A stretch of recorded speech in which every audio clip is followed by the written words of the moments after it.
Wondery Plus subscribers can listen to Crime and Sports early and ad-free right now. Join Wondery Plus in the Wondery app or on Apple Podcasts. In the depths of an Atlanta forest, a clash between activists and authorities ends in tragedy. I'm Matthew Scher, and on my new podcast, We Came to the Forest, we expose the hidden truths behind a shootout that left one activist dead and countless lives forever changed. Binge all episodes of We Came to the Forest ad-free on Wondery Plus.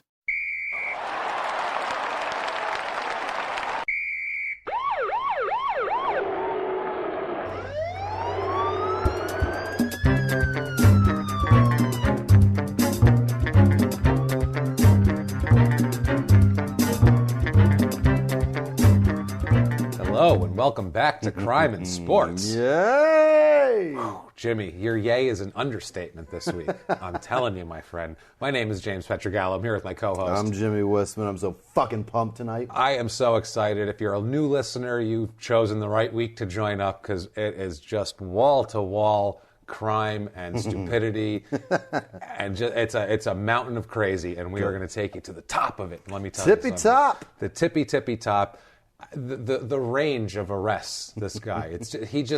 He can't not get arrested. He's one of these guys that no matter what he does, there's going to be an arrest, and then he's on probation for something, so that's another charge, and it's just like a snowball effect of nudnickery. He's like Robert Downey Jr. The man's got range. The man can play anything. Absolutely. He's like Robert Downey Jr., but a little more of a violent lunatic. So I don't think Robert Downey quite had some of the charges this young man had back in his day. But before we get into that, a couple of things.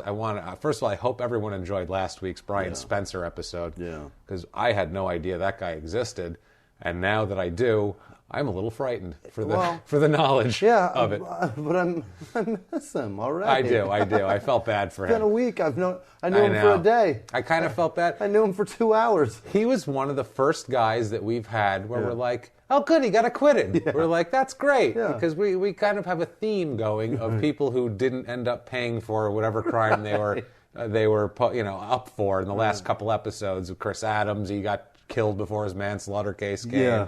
And Spencer, got acquitted and then killed. Right. So and we're gonna continue on with that tonight with a very, very interesting story. Before we get into that, thank you guys for your iTunes reviews this week. Thank you so much. They're really huge. Mm-hmm. They mean the world to us. If you're an old listener or a new listener, take the time. I beg of you, it takes 30 seconds. Yeah. I know you got to sign in and all that. Please do it. Give us 5 stars. Say you're following instructions or whatever inside jargon you want to throw around. Gets me through my fucking day. Not only that, it just helps us move up the charts. It helps us get better sponsors or more sponsors. It helps us do things that are great for business for us, and it really makes the show financially, possible for us to do. It gives us the opportunity to actually do better research too with the money. Everything. It gives you more time. So. It's everything. It really, really cannot be understated how great it is. But never mind all that stuff, guys. Never mind all that, because the fellow we have for you tonight, wow. I knew him as a player. I remember him as a good player. And I had no idea any of this happened. And there's a list. There's a Wikipedia list. I'm sure a lot of you have looked at it. It's the criminal athletes convicted of crimes. Right. And it's a list from every sport. And it's seriously, seriously incomplete. Because I keep finding people like this outside of that. Every list that I've ever seen on the internet. Poor. And it's piss poor in terms of of just anything that's vague. Nobody covers anybody that's just on the fringe. It's always fucking OJ. Right. And then they put Plaxico Burress in there, who shot himself in the leg. And he's the number 8 worst criminal. Right. We have rape. We're up to our eyeballs in rape. For Pete's sake. Right. Up to our eyeballs in it. Yeah, up to our eyeballs in rape and murder and human trafficking and mayhem. And tonight, no exception, Jimmie. I love it. No exception. Tonight we have for you Alvin Robertson. Welcome, Alvin. Welcome to the club, Alvin. This is not a club you want to be a part of. Scumbag squad, brother. No, scumbag squad. He joined our club here on July 22nd, 1962, when he was born in Barberton, Ohio. Okay. Barberton, Ohio. Went to Barberton High School. Yeah. Not a lot on his early life. Yeah. It is somebody needs to write an autobiography, or someone needs to do something on him. There's just not a lot on his early life. Up to high school, it was really difficult to find. That's too bad. Any information, basically. Anyway, he grows up to be 6'3", 185 pounds. Jesus. He's a shooting guard. He's a basketball player. And he's a really great player. He turns into a phenomenal player and then turns into an even more prolific criminal. So he's born in the 60s. That puts him at 18 near 1980. Absolutely, yeah. So that puts that man in the heyday of when the NBA was starting to get really goddamn big. And that's the thing. That's when he comes in the time when they start to make some money. They start to, he's on the wave of the guys who start to make $1 million a year. Rather than back in the day. He's the shooting guard that kind of paved the way for a Michael Jordan to exist. Well, no, they were drafted in the same year. Oh, is that right? He was from the greatest draft I guess in that NBA makes history. sense. Yeah. It's wild. He ended up, he went to junior college his freshman year. Okay. Now, I don't know if this is, a lot of times guys go to junior college because they're not recruited by the colleges they want to play for. Okay. Or a lot of other times they know they're going to be redshirted their freshman year and they want to play. So they go to a junior college so they can come into college with more steam under them and get right in the starting lineup as a sophomore. It's like interning. Absolutely, and I feel like that's what he did here because he was a really, really good player. He played for Crowder Junior College, which I had never heard of, and I had to look it up. Have you heard of it? I feel like I have. I've never heard of Crowder. I don't know a lot of junior colleges. Maybe it's a player whose last name is Probably. Crowder. It's in Neosho, Missouri. No, I've never heard of it. No. I never heard of that On second fucking thought, town. I don't know where the fuck that is. No idea. Godforsaken hellhole, whatever. No clue. But so he gets out of there, and he's like, Missouri, I can't be here anymore. Neosho, Missouri, I got to get out of here. I need to go to Arkansas. That's where it's at. That's worse, I think, probably. That's what I mean. But whatever. Is the it barbecue's is it a probably small? good. Yeah. Oh, I'm sure it's really. No, he good. goes to the University of Arkansas, so he goes plays for the Razorbacks. Razorbacks. He goes to do something real. Yeah. 1981, he goes there. His freshman year, decent year. It was his sophomore year, actually, but his first year in Arkansas. He played in 28 games, which was a full season back then. 7.3 points, 2.2 rebounds, 1.8 assists, 37 steals, though, in 28 games, which is pretty good. Shit. And this is just, he doesn't play a lot of minutes. This is just introducing him into it. Because next year, his junior year. Defense. Oh, he's one of the greatest. He's one of the greatest defensive players in the history of basketball. Okay. We'll get to his stats, but he played his junior year, his second year at Arkansas. He played in 28 games, 14.2 points, 4.9 rebounds, 3.6 assists, 88 steals now in 28 games. So now he's stacking them. He means business. Yeah. Watch your ass around him. Don't you dribble on me. He's coming for you. You better shoot. Absolutely. You better do something. That scares people, especially in college. That's intimidating as fuck when you can't work around a guy. Yeah, he's just going to take it from you. 1983, 1984 is his senior year. Plays in 32 games, 15.5 points, 5.5 rebounds, 6 even on the assists, 92 steals. Jesus. He's a beast. He's an All-American that year also, so I think he's second team All-America. Pretty nasty. He's picking pockets all over the place. He's picking pockets. He's coming out of college, and he's highly touted. People want that kind of defense, especially on the perimeter. A 6'3" guy, a shooting guard that can shut down a scorer. Absolutely. I mean, think about like Fast Eddie Johnson's in the league, guys like that at this point. He's paving the way for his criminal career with stealing. Exactly. And it's funny. That's awesome. He's good at stealing his entire life. June 19th, 1984, from the Felt Forum in New York City, which is a little offshoot of Madison Square Garden in the same building there. He's the NBA draft, 1984 NBA draft. He's drafted by the San Antonio Spurs, number 7 overall. This rings a bell. First round. This was the draft that Olajuwon was number 1. Wow. Jordan was number 3. Wow. Charles Barkley was number 5. John Stockton was number 16. Holy shit. So chock full of Hall of Famers. This draft pretty much produced the 92 Dream Team. This whole draft pretty much. It's amazing. That's hilarious. It's wild. And so, he's number 7. So, he's drafted right in the mix with those guys. He was thought of just as highly as 2 spots below Charles Barkley. So that tells you a lot. And above John Stockton. Is he the second shooting guard taken in that draft, too? I believe he was, because Bowie was second. Can't remember who fourth was, but I think he was. Also, too, 1984. What a great year for him. Has a great senior year at Arkansas. Drafted number 7 in the mix of all these great players.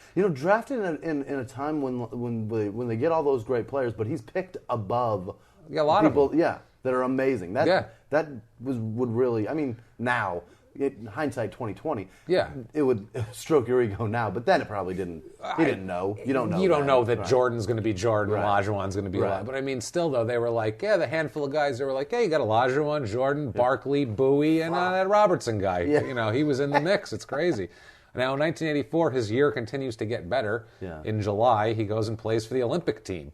Because back then, we didn't play with pros. Yeah. The U.S. team was always amateurs, college players. Yeah. So he's on the Olympic team. They play from July 29th to August 10th, 84. That's the L.A. Olympics in Los Angeles there. U.S. won the gold that year. Cool. They went 8-0. So he's got himself a gold fucking medal. He's got a gold medal, this guy. I don't know if he has it now. He's a world-class Olympic athlete. He may have sold his gold medal at some point for but at this provisions, point, we'll call it. But for now, at this point, he's a gold medalist. He's a world-class athlete. Speaking of 92 Dream Team, on this 84 team, Patrick Ewing, Michael Jordan, Chris Mullin, Sam Perkins, Wayman Tisdale. And they had to throw a couple of white guys. They had Konkak and Joe Klein on there, too. A couple of shitty, stiff white centers. We'll get those guys out. I don't know. They'll clog the lane or something. Joe Klein. Big dog dick. He was such a fucking dildo. Konkak got that big contract from the Hawks in like 90. Everyone was like, what the hell's going on? Why are you paying on? That guy? He looks like John Tesh. 7-foot-tall John Tesh. Why are you paying him that money?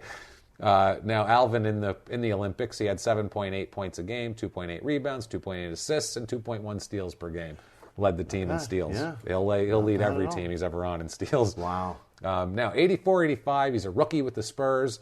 Comes out, doesn't have a tremendous year. He's okay. 9.2 points, 3.4 rebounds, 3.5 assists, 1.6 steals. Not too shabby. Coming off the bench, that's a nice guy for when you got to give somebody a rest. That's what I mean. He's a rookie. He's a kid. Whatever. And back then too, rookies would ease their way into the lineups. Yeah. That sort of thing. Now, January 1985, in the middle of his rookie year, he has his first brush with the law that we know of anyway. He's arrested at 4 o'clock in the morning in Fayetteville, Arkansas. Nothing good happens at 4 a.m. Nothing good, especially in Fayetteville, Arkansas. You're either going to get woods raped or someone's going to give you meth. Either one. That's what you're going to get there. Woods raped. Woods raped. Absolutely. Yeah. That's some woods raping going on. There's splinters happening. There's forest diddling happening. I don't know how you'd want to put it. Forest diddling, woods rape. We can go back and forth on it. It's an outstanding speeding ticket that he hasn't taken care of. He gets pulled over at 4 a.m. They arrest him. So that's mild, right? Yeah. Hey, a speeding ticket. Maybe he forgot about it. He was just in the Olympics. Right. He's got a hectic life. Yeah. He drafted. He's got to figure out plays, and he's got to get along with whoever's on the team. He's got George Gervin next to him. He's got to try to be his friend. Yeah, that's right. Gervin was playing. I think he was on the Spurs then too. That's incredible. I'm sure. So I mean. Anyway, 85-86, the next season, he's an all-star now. Mm-hmm. He wins the Defensive Player of the Year award in the NBA, and wins the Most Improved Player award also in the NBA. He's December 85's Player of the Month. He finishes the year with 17 points a game, 6.3 rebounds, 5.5 assists, 3.7 steals a game. A game. And led the league in that. A Star is Born. And a Star is Born. He is taking your shit. Yeah. Watch out. Like you are an old lady who can't see anybody. Right. Have you ever seen, he's like the guy, have you ever seen that horrible, horrible video that it was on, I believe it was Opie and Anthony back in the day, and Jim Norton was commentating over it, and it's a man punching a 90-year-old woman in the face and taking her purse. Yeah. And her hat pops off. Yeah. And Norton has a ball with it. I feel like that's this guy, and that's in every NBA player, is just a 90-year-old lady with a purse trying to get out of the elevator. He just blasts her in the melon. Blasts him right in the eye and steals it from him like they have no chance of recovery. Now. And that's every play drawn. That's everything. Right. He has one of the greatest games in the history of the NBA on February 18th, 1986. This is so huge. If you're not a sports fan, by the way, the stats will be over in a minute or two, so don't worry. But let me explain how huge this is and what this means and how this guy, because we have to explain what made this guy such a big deal. Right. And where all of this reverence was coming from. And the fact that he didn't have to be a fuck up. Oh, no, he didn't have to be at all. He had this in front of him. A game, February 18th, 1986, against the Phoenix Suns. Mm-hmm. He has 20 points, 11 rebounds, 10 assists, and 10 steals. A quadruple double. That is a quadruple double, my friends. Get the fuck out of here. Quadruple double, and at the time, he is the second player in history to do that. Ever. Wow. Ever. The only other guy at that time was Nate Thurman, who did it in 74 for the Bulls. He was a 7-time All-Star center who at one point averaged 20 rebounds a game in a whole season. Holy shit. Twice. Averaged 20 rebounds a game twice in two different seasons. That man didn't ever break the law. I want to talk about him. No, That's he awesome. did. He looked like Carl Winslow. He had like a bald head. He looked like he was 68 years old playing the NBA when he was 25. And he can rebound. He was one of those guys, pulling boards down like crazy. Later on, it was done again twice. It's only been done 4 times in the history of the league. And this shithead did it. Olajuwon did it in 1990. No kidding. Akeem Olajuwon, Hall of Famer, and David Robinson did it in 94. I remember that one. Yeah. Hall of Famer. The only difference is he's the only one who's not a center. That's what I was They're just all going to 7 say. feet He's tall. a tiny man. I think Thurman was 6'11" or whatever. Okay. But these guys are 7-footers, and the rest of them did they all had rebounds, points, rebounds, and assists. The other 3 guys did it with blocks. They did their 10. He's the only guy who's done it with steals. Wow. 10 steals is insane in a game. That's nuts. You stole from everyone twice. Yeah. That's crazy. I want to watch that game. That's Jack and... Oh, it's on YouTube, a lot of the highlights. I want to find that. It's insane. And at this point, he's known as a hard worker. Yeah. The work ethic. There's an article in April 16th, 1986 about his work ethic and how you can't get him out of the gym. Yeah. He's just in there after the practice. He stays until they kick him out of the arena, basically. They have in their own words about it. In their own words about working out like a phenom here. In their own words, quote, "I'll have somebody just feed me the ball so I can shoot. Maybe have someone put a hand in my face to make me shoot over it. It's not hard to find somebody to help. They want me to play better, and they want the Spurs to do something in the playoffs." Yeah. So, he's just a kid trying to not be a fuck-up, and he's probably loving his newfound position. You know? I can't imagine. Yeah, he's an all-star that year also. Obviously, I just went over his insane season.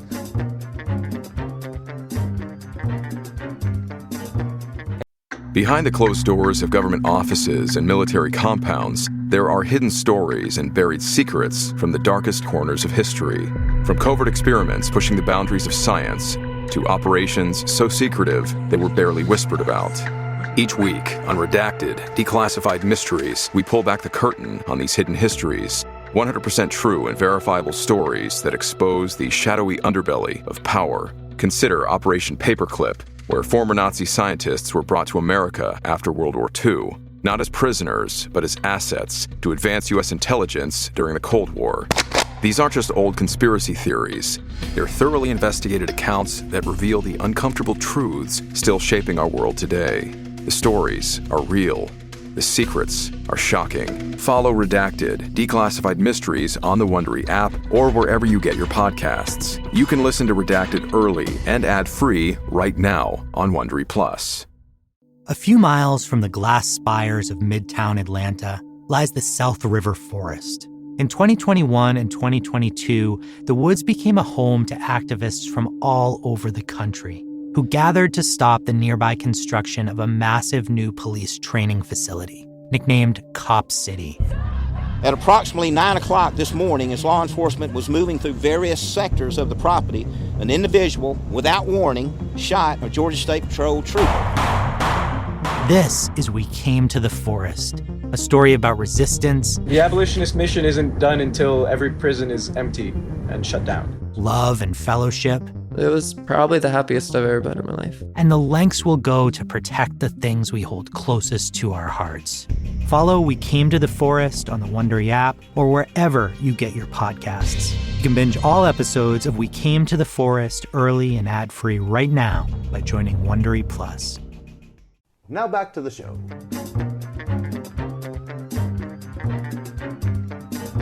86, 87, he's an all-star again. Wow. Makes 17.7 points a game, 5.2 rebounds, 5.2 assists. Very consistent. His rebounds and assists are always the same.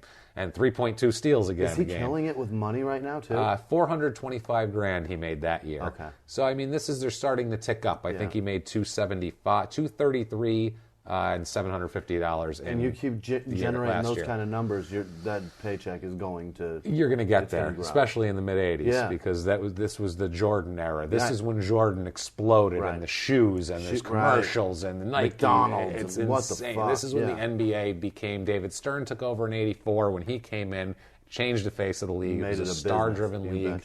And he's a star. All right. So he plays in San Antonio, which isn't the best market for that sort of thing back then. This was before Tim Duncan, David Robinson. Right. He ushered that There's in. no Manu Ginobili singing threes in the playoffs and Absolutely This is him picking pockets. That's it.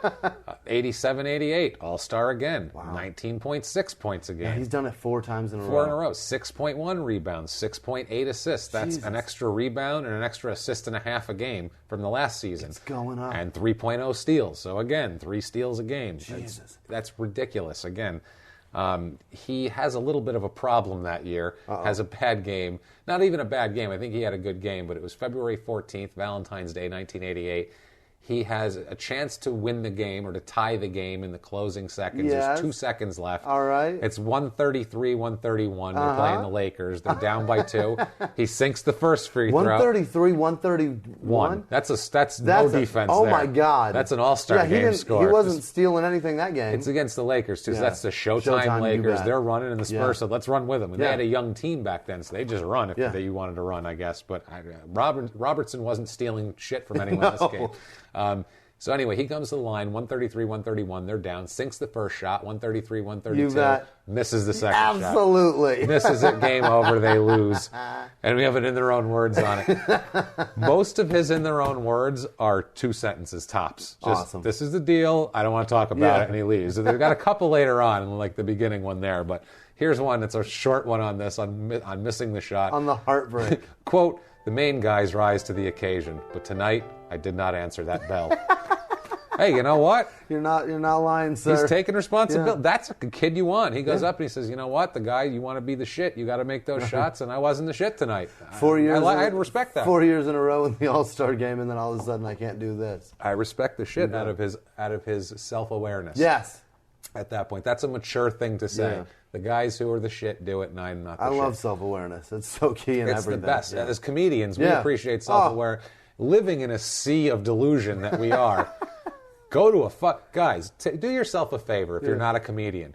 Look up online somewhere, find a Facebook group, find the open mics in your town, and go to one. And sit. Don't say you're gonna. Don't even announce your presence. Don't do anything. Sit in the back of the room and just observe.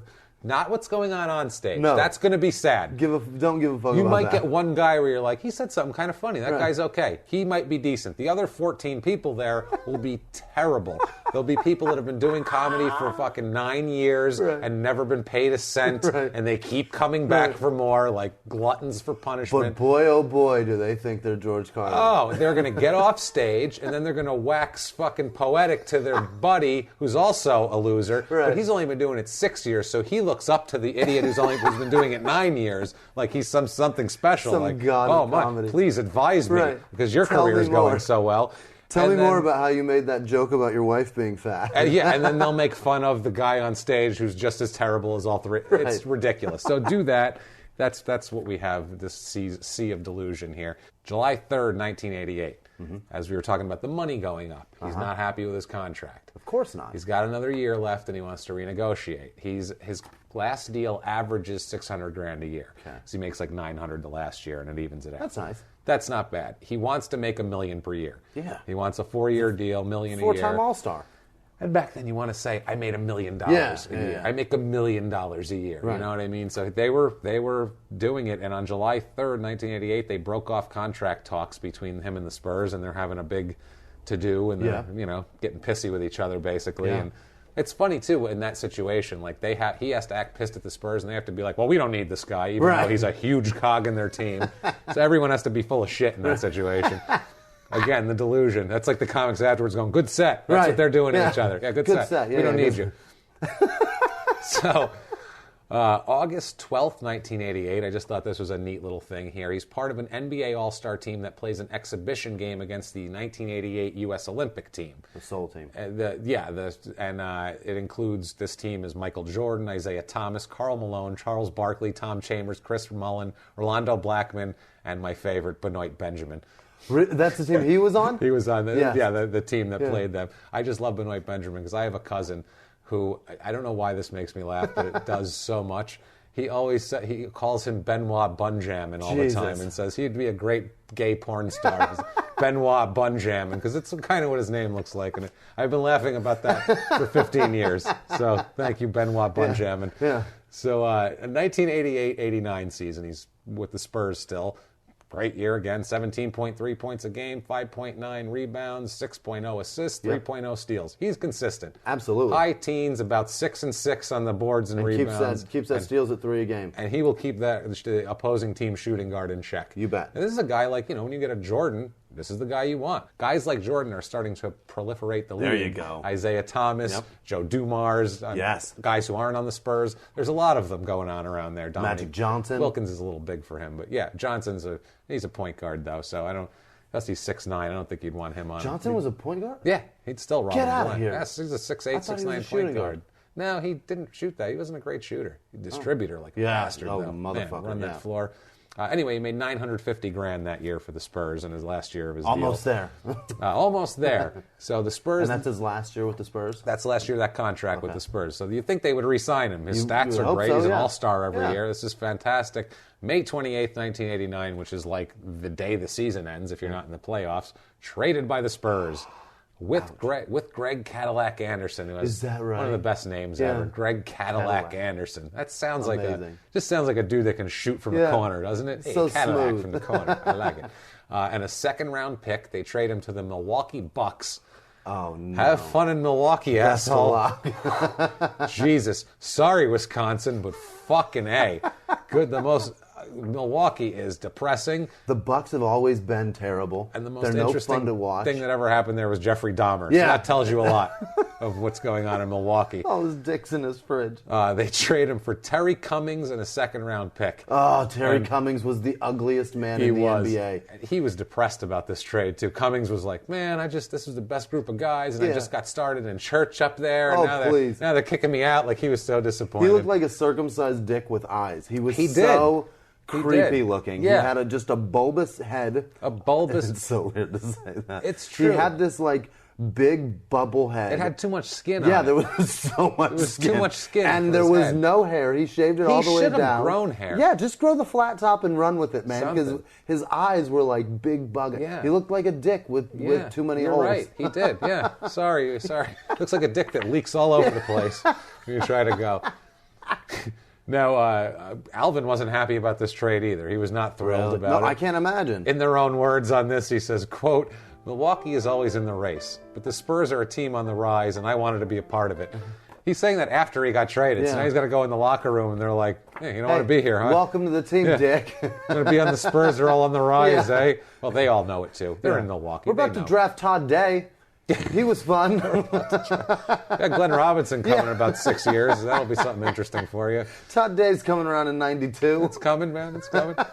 So January 23rd, 1990, he's still a great player, named NBA Player of the Week that week. Had a triple-double versus Miami that week. Wow. It was nasty. And that week he was averaging 23.3 points, 11.3 rebounds, and like 9 assists a game for the week. Wow. He was killing it. Yeah. So, I mean, he is still a force to be reckoned with. And his Milwaukee, steals don't he's stop. doing great. And his steals don't stop. He keeps coming with He's the defense. probably the best player on the team in Milwaukee at this point, huh? Oh, absolutely. Yeah, I would say so. March 31st, 1990, his temper starts to come out a bit. Yeah. Start to get a first flash of this temper that will be a problem for him for the next, 25 years or so. His anger is about to get the best of him. It happens once in a while here. He's thrown out of a game and suspended for a few games here for punching Willie Anderson during a 107-100 loss to the Spurs. That'll do it. That'll do it. He punches a guy in the game. Which, Willie Anderson was a tiny little wiry guy, yes? Who did he play for? The Spurs. That was the Spurs. That's why. Yeah, exactly. He was going home to play his he's going to punch the ex-girlfriend. Exactly. Yeah. He does that too.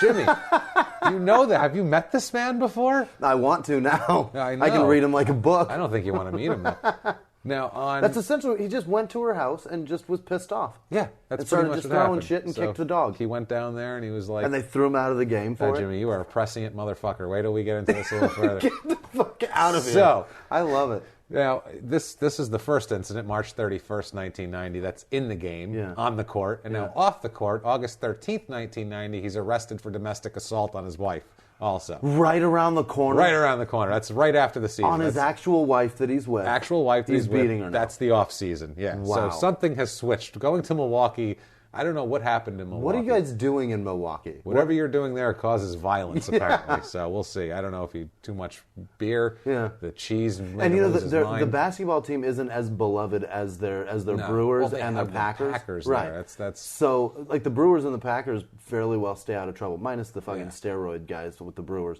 but. So they're beloved and people pay attention to them. They're probably on a pedestal anywhere they go in public. It must be painful to be on the Bucks and be in fucking Milwaukee and just be kind of the third wheel everywhere you go. True. Maybe he felt like he didn't fit in. Yeah. Also, maybe he was lactose intolerant. And just no one could get on.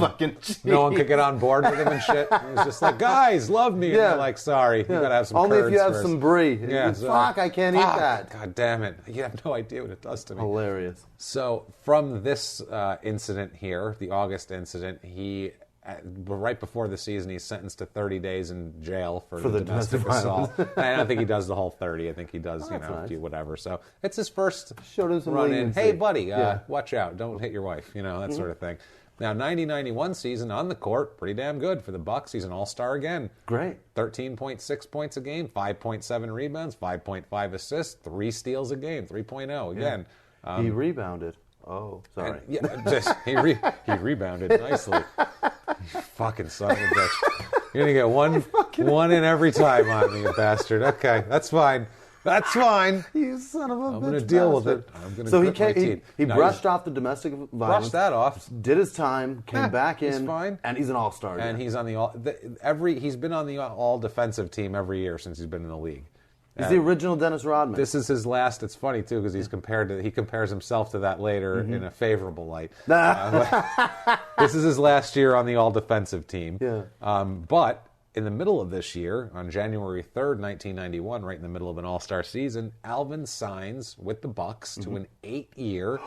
$15.5 million contract. Somebody's making almost $2 million a year. Which was big shit back then. Fuck yeah. That was huge back then. Absolutely. If your name wasn't fucking Michael Jordan, in you weren't Milwaukee, making that money goes a long way. It is the most lucrative contract in team history because they're Milwaukee and they don't pay anybody. Who are they going to give it to? Frank Burkowski? Right. Exactly. So they were like, fuck Todd Day. Never mind. Todd Day. You love Todd Day. Jimmie's like, I know one 90s Milwaukee Buck and it's Todd Day. And I'm going to stick with him, goddammit. So essentially, they just made him the richest person in Milwaukee, Pretty apart much. from whoever owned the Miller Brewing Company. Don Makowski, right, I think at the time, Packers quarterback, got unseated by Favre.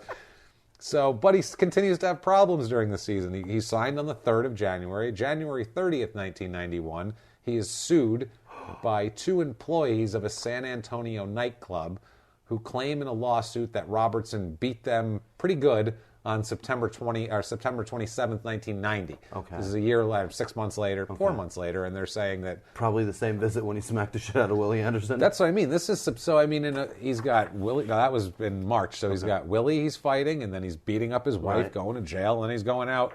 This was literally 27th. This was right after he got out of jail. What the fuck? For beating up his wife. He goes out and beats up some employees at a nightclub. Like, get your shit together. I don't know what happened to him. Maybe he had a fucking head injury that year or what, but he lost. Because before that, he was a great guy. He really loved him. flipped a switch. I mean, he was always a tough guy on the court. Yeah. But I mean, a lot of guys are tough guys on the court, and they're not beating the shit out of their wives and bouncers and pulling a Lee Murray on everybody. Plays an antagonist in the boundary of that fucking wood floor. Yeah. Be that. By all accounts, Bill Lambier is not a bad guy off the floor. Yeah. You know what I mean? Rick Mahorn was a decent guy off the John Sally was known as a complete sweetheart. Piece of shit. On the court, people wanted to kill him, and then off the court, he's a teddy everyone bear. loves him. Yeah. We have a great John Sally quote. Oh, I can't wait. By the way, explaining an incident from that. It's amazing. That show he was on, the best damn. I think it's from a book he wrote or something. Right. Talking about it's about the Raptor, the inaugural season of the Toronto Raptors. Awesome. We'll get into it. It's hilarious, but. November 25th, 1992. He is arrested in Wisconsin. Again, Alvin Robertson. He's charged with disorderly conduct and failure to show his license to police. He became irate when an officer asked him for his license and began yelling, swearing, and spitting at the officer. What? So they arrested him, obviously. What's the fucking deal? Just show the license What's your and move on, man. Yeah, he wants to see your license. He's a cop. Right. that is very minimal invasion at that point from a cop. If they don't say, hands against the wall, that's like, hey, what the fuck? I didn't do anything. Yeah. A license is like, yeah, sure, here you go. You got your rights, but you got nothing to hide. Who gives a fuck? Yeah. I get the rights thing, whatever. I see the videos on the internet. That's fine. I want to choke the life out of those fucking people. Show the guy your goddamn license. People pull up at a checkpoint and they're like, license registration, they're like, you can't do that. Motherfucker, just show it and move on. Yeah, well, that's not for because I do want people to stick up for shit like that, but not with me behind them waiting.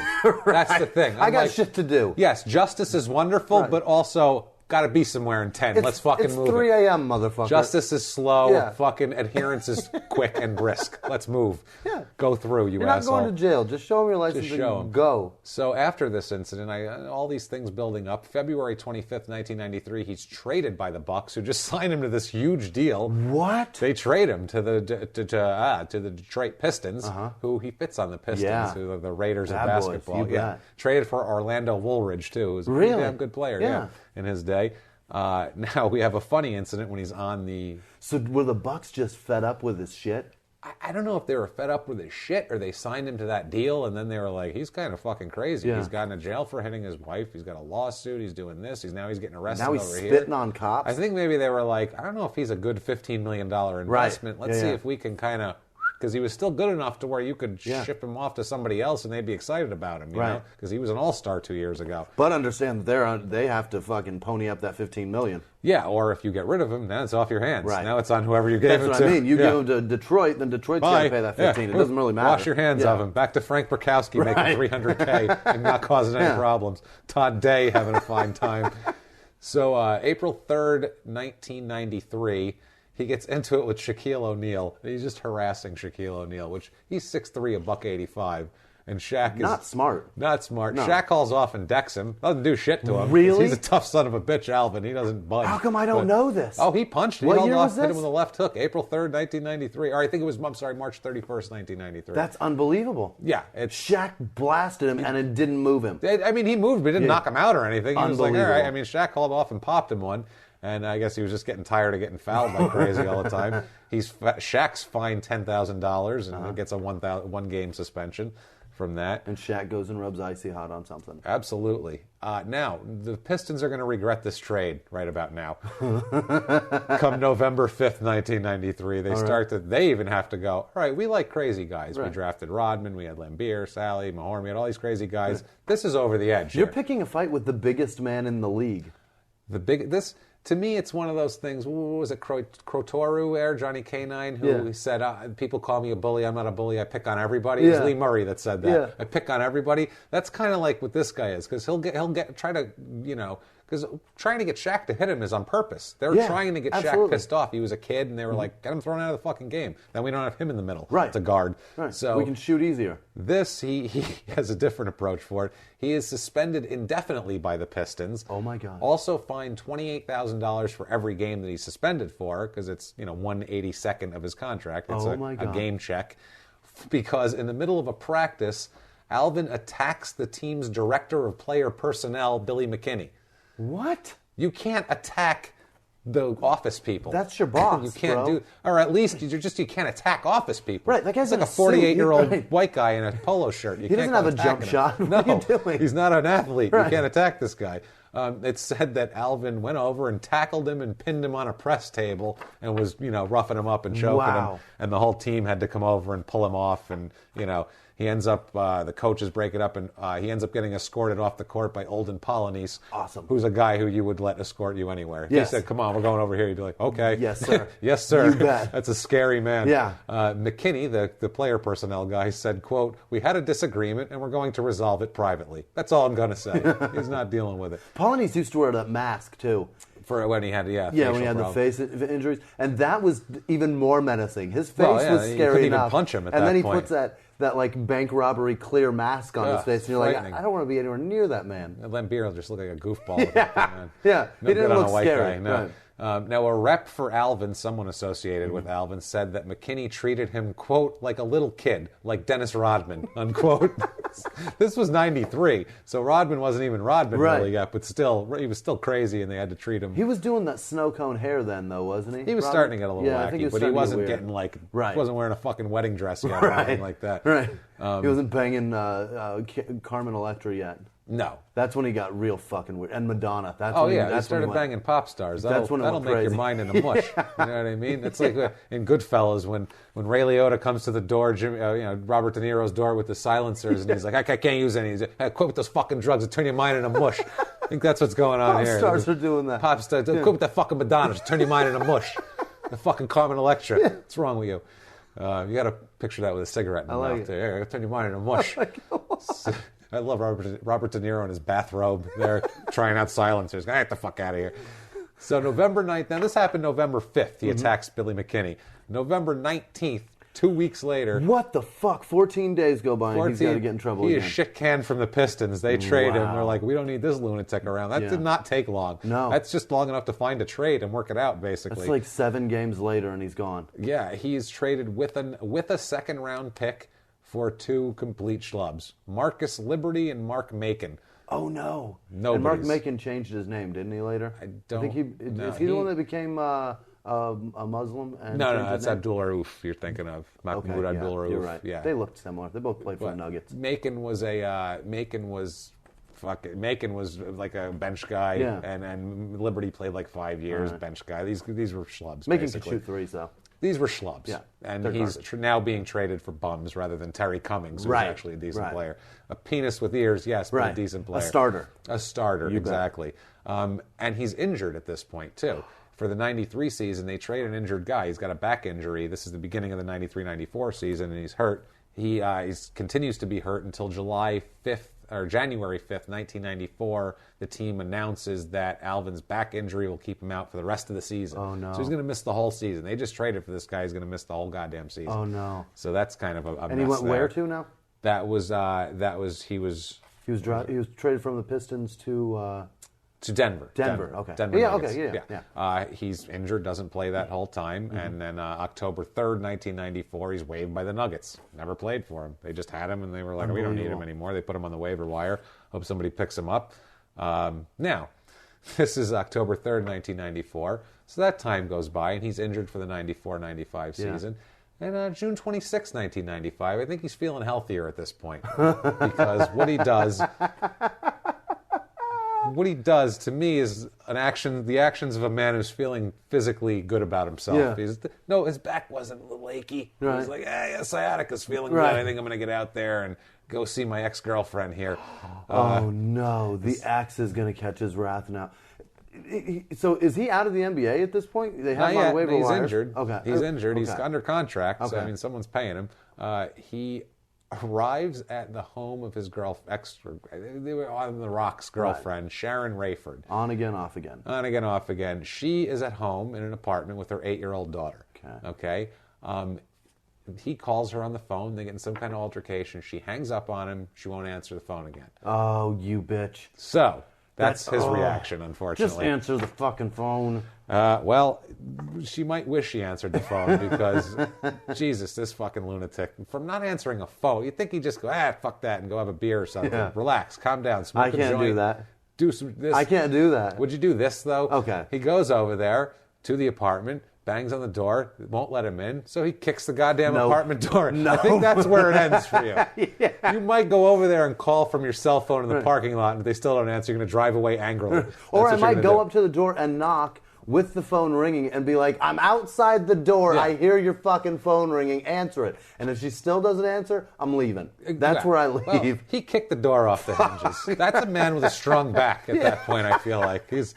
Which is good news for the team. You wonder if the team's looking on going, I think his back's feeling better when he's doing this. I think he might be able to go next year. Get us that 3 steals a game I've been hearing so much about. So he kicks in the door. He just kind of goes on a rampage around the apartment, breaking shit. Throwing lamps. Throwing shit. Yeah, that's it. Throwing lamps. He took her wallet and knocked over her TV.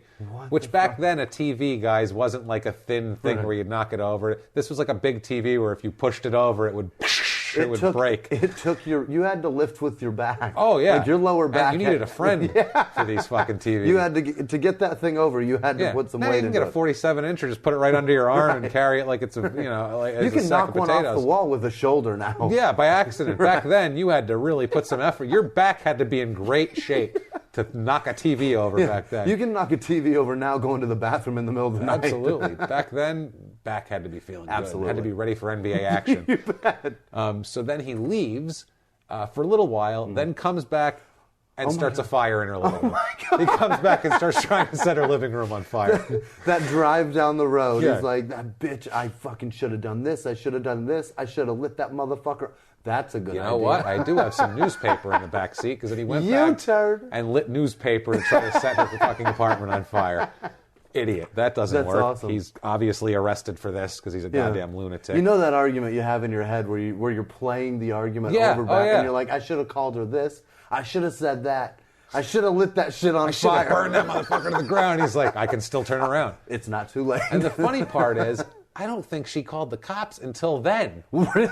Because that's when he ended. Because the cops weren't there when he got back to the apartment. Yeah, that's a good point. They weren't waiting there for him. He still came had back, time to come in with the Duraflame. and then she was like, "No, that's too much now. You want to knock over my TV? Fine. You want to steal my wallet? Whatever. But you're going to set my apartment on. you've I don't have crossed a the line. door. Right. That's crossing the line." By the way, 8-year-old daughter home the whole time. That's for this, too. that's the other thing. Scary. No when you regard. said she's home with her 8-year-old, I'm like, this is a memory that's burned in that kid's head. Oh, this kid is still going to therapy for that. This was 1995. Yeah, He threw over the fucking RCA. He threw the RCA over and left, and then came back with a fucking Town Gazette. There's some goddamn 27-year-old girl right now just sitting in therapy every week going, and I could hear it crashing the TV when it hit the ground. And next thing you know, the comic book section, I saw Garfield burning. I saw him burning. Beetle Bailey was on fire. It's so sad. So he's arrested. The charges here are 2 counts of assault, resisting arrest, burglary, and criminal trespassing. Yeah, it's a pretty good. Those all match. That's a nice. That's a handful there. It's a solid pinch of matches charges. Our story though. It really does. It absolutely does. Now, on October 5th, 1995, because this happened in June over the summer, the Toronto Raptors can't resist the lure of this guy as a free agent. They sign him as a free agent. What the fuck? They fucking sign him because I think he had an injury settlement on his contract, because a lot of times that's what they'll do if you're injured. They'll do a settlement deal, and it's an insurance deal, and they try to wipe you off the books or whatever. So they sign him, and this is the inaugural season of the Raptors. That's what I was just about to say. That's how desperate expansion teams are. We got the Raptors and Grizzlies coming in. They're like, who's available? Has anybody been an all-star? I know a guy. Yeah, and they might have thought, he's tough. Yeah. He's tough. He can steal. Keep the locker room clear of fucking newspapers. We're in business. Goddamn door in. And lighters and newspapers aside, he's fine. So he's in Toronto. That's October 5th. You think this is going to go well, right? No. October 28th, 1995. This is 3 weeks later. Yeah. Robertson is arrested for assault of a Toronto woman. He's taken from the Sky Dome Hotel where he's staying at the time, released on $3,000 bail after spending the night in jail. He's barred from contact with the woman as part of the bail. Now, I had such a hard time trying to figure out what happened here, because he has, wait till you see it, we're just dipping our toe in. From now on, it is crime. Goodness gracious. That's all we're going to talk about is arrests and court and shit from now on. I'm trying, because and crimes and I've insanity. had a fucked life, and I've been through a lot of therapy. And I'm just trying in my mind to go through as much as I can and trying to pull out the thoughts that I have from therapy and the diagnoses that they make, and the facts that they pull, and then go, you're feeling this because of that. You do that because you feel this. This man is the most jealous person I've ever heard of. He's so jealous that fucking penis head went to San Antonio where he wanted to be. That killed him, that trade. He was like, that was my team, and he snapped. You bet. Either that or he was doing shit and not getting caught for it before. He's so jealous. Now, on this arrest, he's still pretty smart. This is what I mean with the short. In their own words, on the arrest, he says kind of a smart thing here. He says, in their own words, quote, "On the advice of my counsel, I'm not at liberty to discuss the matter." That a boy. Brilliant. Smart. That's smart. He's trained well by his counsel. Shut the fuck up. I told you not to say shit. Now, John Sally tells us what really happened. Okay, in a book here. This is just an amazing quote that sums up It sums a lot up, because you can get newspaper reports and you hear very clinically what happened, assaulting a Toronto woman. This is how it went down. Quote, now Alvin Robertson gets arrested the night before our first game for kicking a naked prostitute out of his hotel room after deciding he didn't want to pay. He gets bailed out the next day at like 3 in the afternoon, and our game is at 7. He goes on and leads the team in scoring, and we win the first game. That's when I knew this season was going to be weird. No shit. He kicked a naked prostitute out of his hotel room after he decided he didn't want to pay. And then he gets out of jail at 3 p.m.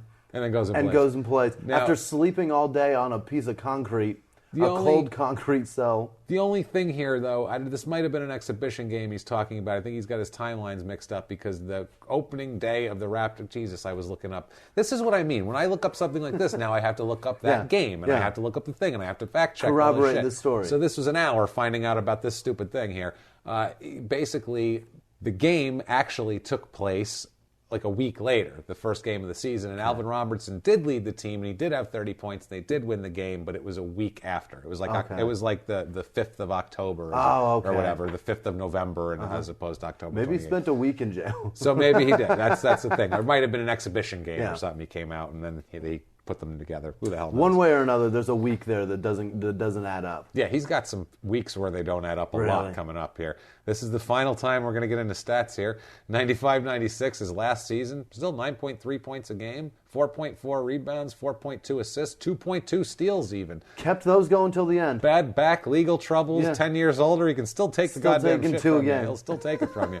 Career totals, 14 points a game, 5.2 rebounds, 5.0 assists, 2.7 steals a game. Great career. Yeah. Terrific career. 7-time all-defensive team, 4-time all-star. Great player, right?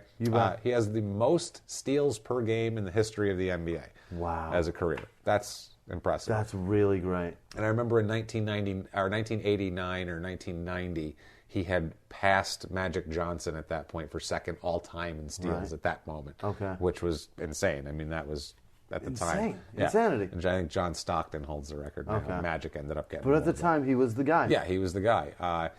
Now, April 29th, 1996, he is placed on a 1-year probation for assaulting 2 women. He pleads no contest to this, so he gets probation. Yeah. Now, this incident here was he was with 2 women, and he was trying to bite one of them, and the other one was trying to stop him from biting her, and so he beat the shit out of both of them. If I can't bite one of you, I'm going to beat both of you. That was his theory. I want to bite her. I do not want you to bite her. I do not want then you. I will punch you. What is he fucking thinking her. there? Yeah, and I'm going to bite you both, probably. Now he has lost his goddamn mind. He completely. definitely bit them both. Now it is over. He bit them both. He tried to anyway. See him snapping at him. Yeah. July 13th, 1996. 3 months later. 3 months later. Just patterns are building with this guy here. He's arrested and charged with assault and criminal trespassing right now. He broke back into Rayford's home. Oh, my God. His old girlfriend. Broke back into her home. Where the fire was started. Where the fire, where he kicked the door in, knocked her giant zenith over and started a fire under it. He breaks into her home and chokes her and bites her face. He's a biter. He's a biter. So Good he grief. chokes her and bites her face. That's he does not like women. Yeah, no, he doesn't. He is not a fan of the women. This article, he wants to fuck them, but he doesn't want to. Yeah, and then he wants, well, maybe if he doesn't want to pay for it. No, he'll kick her right out naked in the hallway.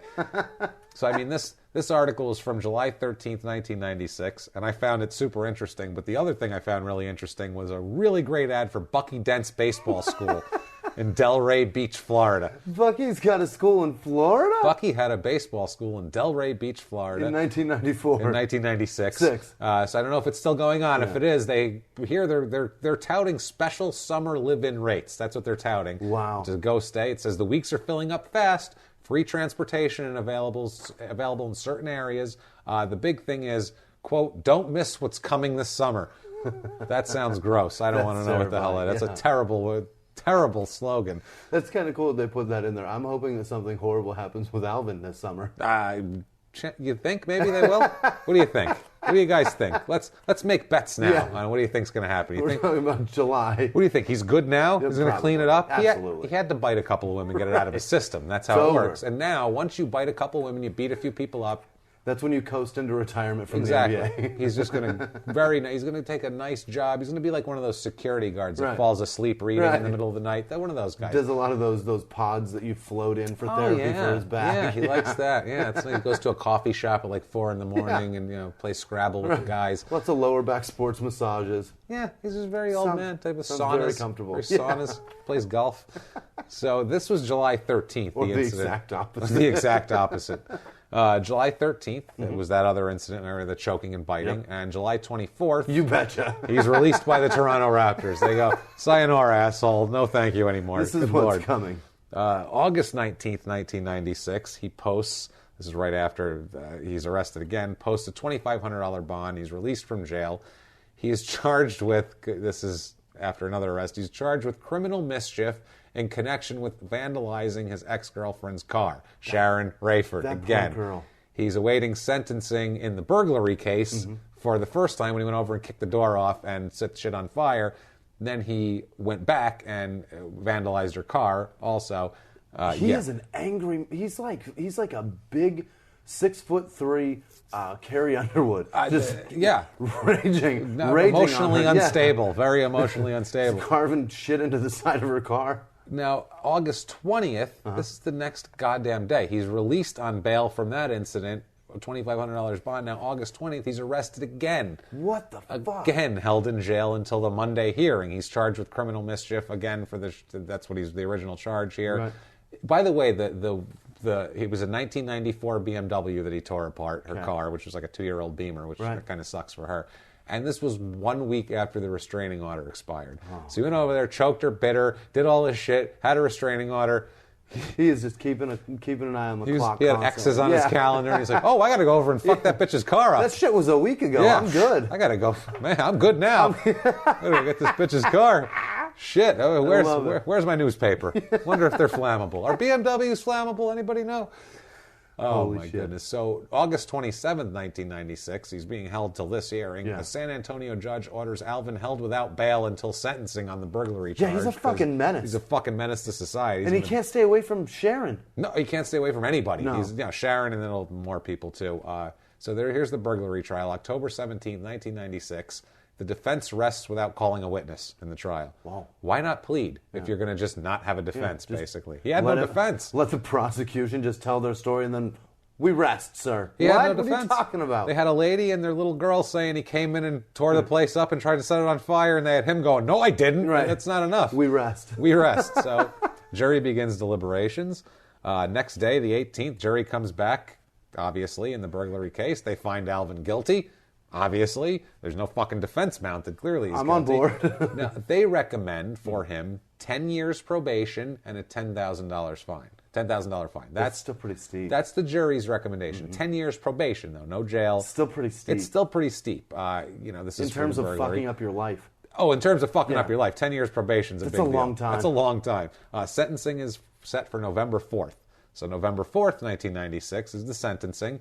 Now, in the sentencing, he tries to plead his case. Yeah. Alvin's in the punishment phase here. Alvin's wife, Jackie, testifies for him. He's married, by the way. He's got a wife. He's got a wife. And he's going to the ex-girlfriend's house and fucking her shit up. Oh, biting her face. That's not, I don't talk to her anymore. Yeah. You're angry at her. Right. You're biting her face, trying to set her If I was on doing fire. that shit I'm married. Your wife would be like, you broke her zenith. There's passion there. Babe, I'll be right back. I got to go over to my ex's house real quick. Not going to happen. What are you talking about? I'm just going to beat up her BMW with a baseball bat. Come back to bed. Unreal. Now, she testifies, Jackie. He also has 2 sons that we're going to talk about later. What the fuck? We'll get into them, too. He's got a life. He's got a family, and he's still fucking with the ex. And he's not even... granted, there may be a sexual thing going on there. Maybe. There better be for him to be having this much rage. Why do you still hate her so much if you're not involved with her? I don't know what his fucking... Honestly, man, it's like he snapped. Yeah. It's like he hit 27 and lost his goddamn mind. I don't know what happened. So November 4th is sentencing, like I said. She's testifying, saying that he's sorry for what he's done, and please, we have a child, and let him fucking be, and blah, blah, blah. Now, Rayford, the ex-girlfriend, doesn't testify in this. She leaves town and takes off. Because she's fucking scared. A, she's scared, and B, I think she's also, it's just a lot of attention, probably, I would assume. Now, Alvin asked the jury for another chance, because, so far he's Hasn't had any chances. He's only been doing this to prostitutes and girlfriends and bouncers and this one and that one. He says to the jury, in their own words, quote, "I'm a decent, honest, hardworking guy. I hope I get the opportunity to resume my place in society," unquote. In jail. That's your place in society. With a lady in glasses typing that. Yeah. In shorthand. Going. He says, she's like, is he fucking serious? That's so ridiculous. Those court stenographer ladies don't even look up and they just... Yeah. She probably actually stopped and gave him a look like, motherfucker, are you out of your mind? Hold up. Wait. I'm not typing shit. Everybody stop. I just got to make sure I heard what I just fucking heard. So he will resume his place in society, in jail. Yep. District Judge Raymond Angelini sentences him to 6 months in Bexar County Jail. Also orders 500 hours of community service and $27,000 in restitution. I guess to fix the Beamer and get her a new RCA fucking, 27-inch. Another 27-inch RCA there. So now he's going to jail. So the jury says... give him 10 years probation, and the judge is like, fuck that. I'm putting him in prison. Watch this guy. Put this bastard 6 months. in jail for a while. He needs to... I think maybe he thought he was snapping him out of it. Like 6 months in prison will let him know. Scare him straight. Yeah. Shake him a little.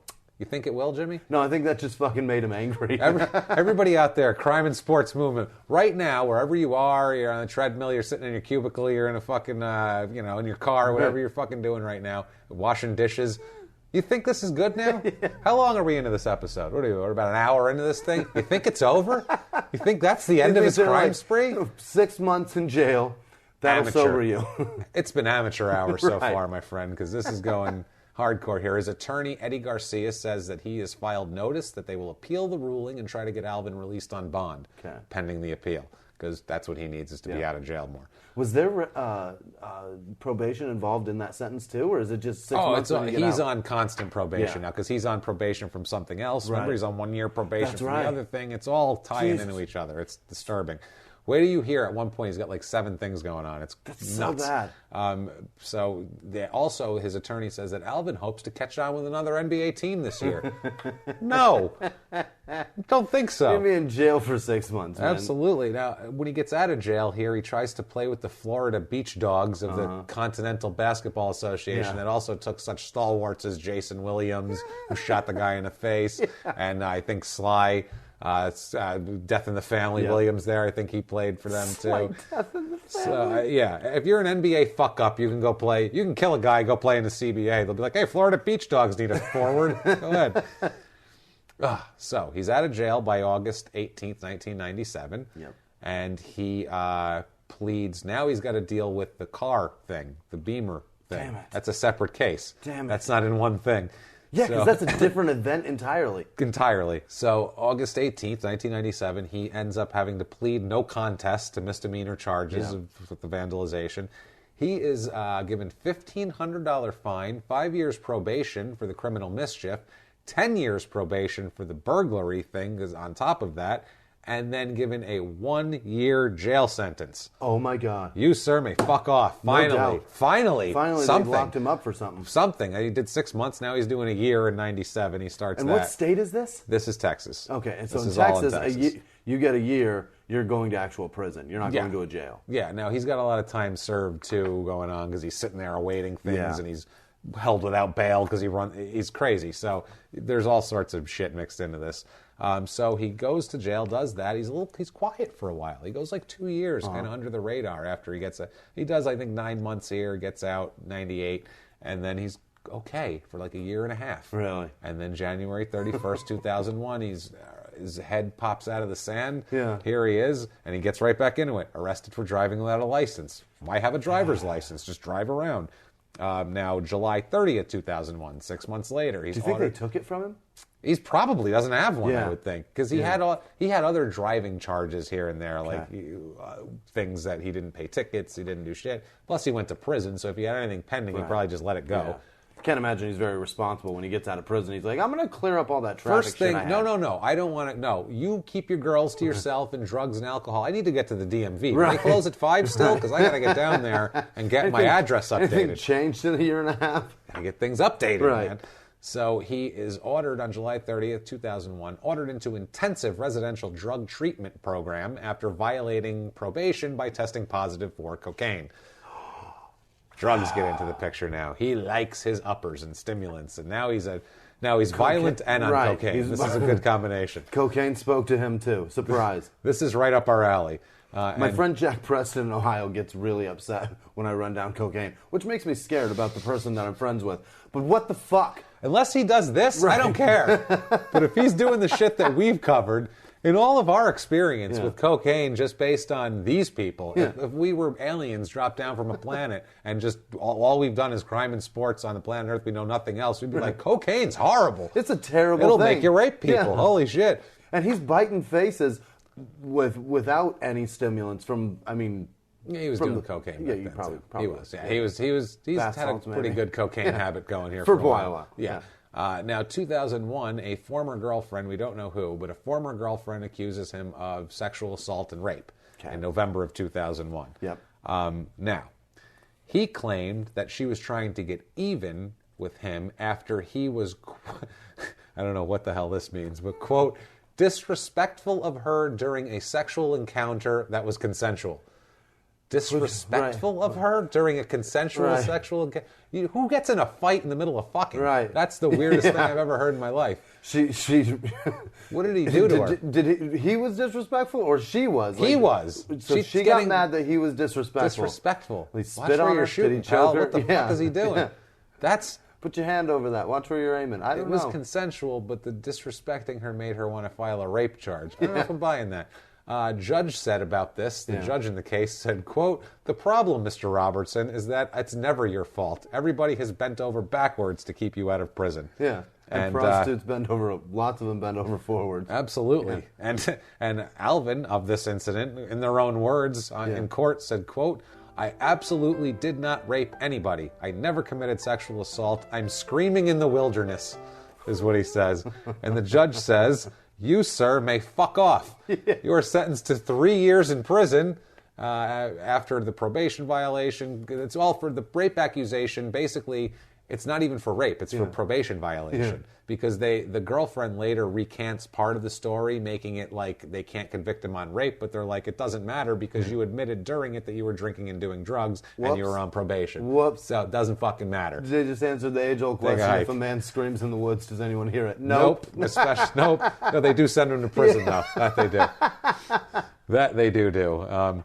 Now, he doesn't serve the full 3 years. Mm-hmm. Are you shocked? No. I'm not shocked at all. Doesn't serve the full 3 years. Of course he gets out. Of course he gets out. He's released from prison in 2003. Overcrowding in fucking Texas. And time served, too, because he sits around waiting trial a lot. Now, May 20th, 2006, he's arrested for driving without a license. Again. What the fuck, man? Violating a protective order, evading arrest, assault, and telephone harassment. Oh, Jesus. A plethora of charges, really. And he had warrants for a couple of these. That's an exciting night. That's an exciting... Well, no, these were like warrants. This was 6 months of shit that they just... They arrested them all for one night. They were like, another one came across the detective desk. He's like, you know what? Let's find this fuck. Can we just pick this fucking guy up? There's like 6 things. Let's just get all these... I got papers everywhere. I want this folder gone. I'm tired of seeing these. All these warrants carry a $68,000 bond, basically, is what he needs to get out. Now, at this point, 2006, that's going on. In 2008, his son Tyrell, not Tyrell Robinson, Tyrell Johnson, because he does not take his father's name. No. And there's big articles about it, and he's raised by another man, and he says, basically, fuck my dad, I don't want anything to do with him. He is drafted in the NFL. Oh. He plays 5 years as a safety. He plays for the Vikings for 4 years, and then he plays for the Lions for a year. Amazing. Yeah, Tyrell Johnson. That's great. And, good for him. Let's not get excited about him yet. He's got some problems coming up. We'll talk about him in a minute. But now let's get into the really, really fucked up part of this story. Oh, Jesus. You think it was fucked up already? So he got out after 3 years, or less than 3 years, supposed to go get his life back on track. And now we're at a point where it's about to get fucked up. He was good now at one point, and now he is not fucking good. Well, he's good at the moment, but other people aren't, and especially, let's get right into it. Let's go. April of 2009. Okay. A 14-year-old girl. Never good when a 14-year-old girl enters the story. Oh, I just got a shiver when you said 14-year-old girl. You mentioned a 14-year-old girl, unless he has a 14-year-old girl and she's going to live with her mom or something, should never come up in these stories. If they do, it's trouble. Yeah. A 14-year-old girl flags down a police car in Corpus Christi, Texas. There you go. It's going. There you go. See the alley it's going down now? She tells the police that she was abducted from San Antonio and driven around the city being forced to have sex with multiple men. Oh, God. She also said that she was given a fake ID and taken to a Corpus Christi strip club and made to dance. Oh, my God. That's what she's claiming, okay? She says the man who was holding her was 49-year-old Leslie Campbell, and she says she escaped from his apartment while he was showering, and she claims that there's 7 other people involved in the plot. Her parents had reported her as a runaway and everything, so, okay. I was just going to say, her poor life is already a mess in the first place. It's such a mess, And now it just got infinitely worse. Most of the time when people run away and actually run away, it's because they're abused badly, so that's the problem. She was 14 in 2009. Yeah. We're looking at 2016. She is still a young girl. Yeah, she's still 21. young and a mess, probably. Oh, God. Now, Bexar County Sheriff Deputy Eno Badillo said that she was able to identify several of her assailants and describe several locations in great detail that she was taken to. So they believe her. Story. They believe her. January 2010, Leslie Campbell pleads guilty to sexual assault of a child. Okay, that's the guy, the 49-year-old. That's January 2010. Piece of shit he is. Now, I feel like he's got a friend. February 25th, 2010, police announced that Alvin is wanted in connection with sex trafficking of said 14-year-old girl. Oh my God, he's involved in the trafficking itself? Alvin, at the time, is in Arkansas for a basketball clinic with former NBA player Ricky Pierce. Uh-oh. Now, him and Pierce, they have a little business going on. Alvin, he's got a construction company. He's also got this little thing that, he's a fucking convicted rapist at this point. I don't know what the fuck, but him and Ricky Pierce are pitching a package that's a basketball and an instructional video to Walmart. And they're putting on clinics around the Arkansas area to show that it works. And the Walmart executives are into this. They think this is pretty cool, honestly. I don't know how they didn't look up this guy. Right. They had Google in 2010. Google him. Wow. No doubt.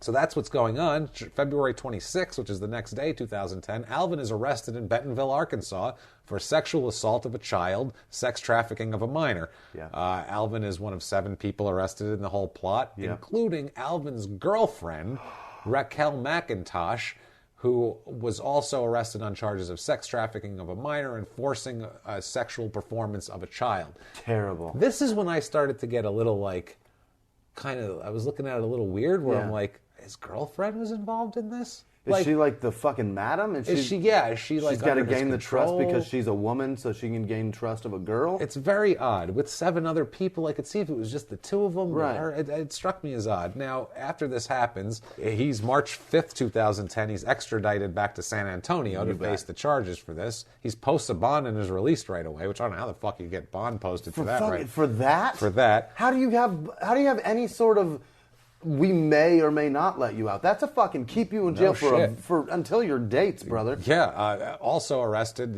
there's a guy named Marcus Calloway who was charged with aggravated kidnapping, plus 3 of the Johns, basically, the guys who were fucking her and whatever. 3 of these guys were released on $75,000 bail apiece. Everybody else is being held except for Robertson somehow, and he's got the worst record. I don't know how any of them could have a worse record than this idiot.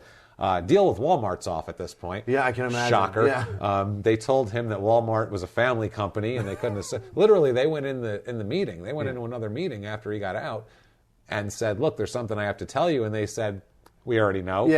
It's all over the fucking news, and we're a family company. Take a hike, asshole." Nice pick, Ricky Pierce, as a guy to hook up with. Thanks, brother. Every NBA player, and there's a million ex-NBA players, hundreds of them. You could have picked anybody.